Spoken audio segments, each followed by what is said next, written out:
Bienvenue à cette nouvelle édition de la revue de presse de ce samedi 25 octobre 2025, présentée par Sonia Kabé. Mesdames, Messieurs, bonsoir.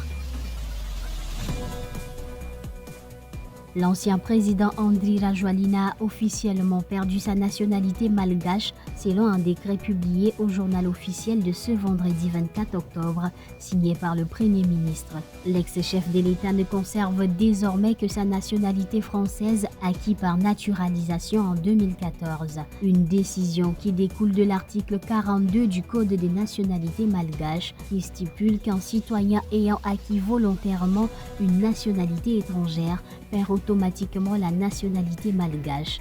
Révélé en 2023 après avoir dissimulé pendant près de 10 ans sa double nationalité.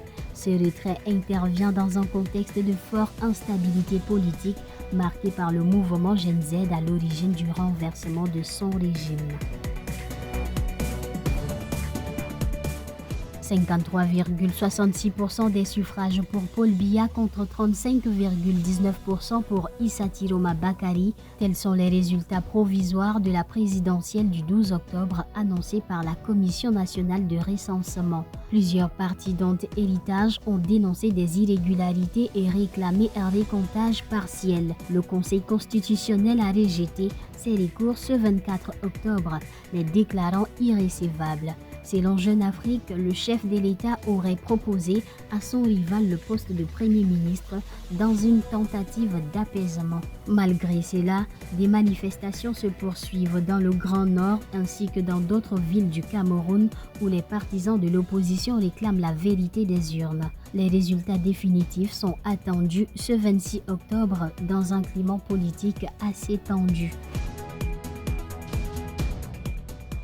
Du côté du Rwanda, 30 ans après les faits, la Cour d'appel de Paris a confirmé ce jeudi 23 octobre à 24 ans de prison de Sosthène Munyemana, médecin rwandais surnommé le boucher de Touma pour génocide, crime contre l'humanité et complicité des génocides. Il lui est reproché sa participation à la mise en place des barrières, à l'arrestation et à la détention des Tutsis promis à l'exécution tout en établissant les listes des victimes à éliminer pendant le génocide de 1994.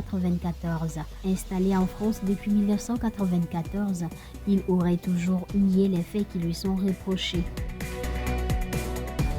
La République démocratique du Congo fait un grand saut vers le début de la fin de l'épidémie d'Ebola, selon Mori Keïta, responsable de la gestion des incidents liés à l'épidémie à l'OMS. Sur 64 cas enregistrés, dont 53 confirmés pour plus de 31 000 personnes vaccinées, le dernier patient traité au centre de Boulapé, dans la province de Kasaï, est désormais guéri ce lundi 20 octobre. Toutefois, un appel à la prudence reste de mise. L'OMS maintient sa surveillance post-épidémique, incluant des tests post-mortem et un suivi médical des personnes en contact afin de prévenir toute réurgence du virus.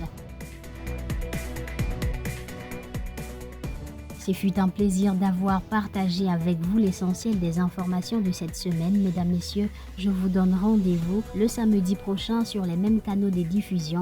Prenez soin de vous. Au revoir.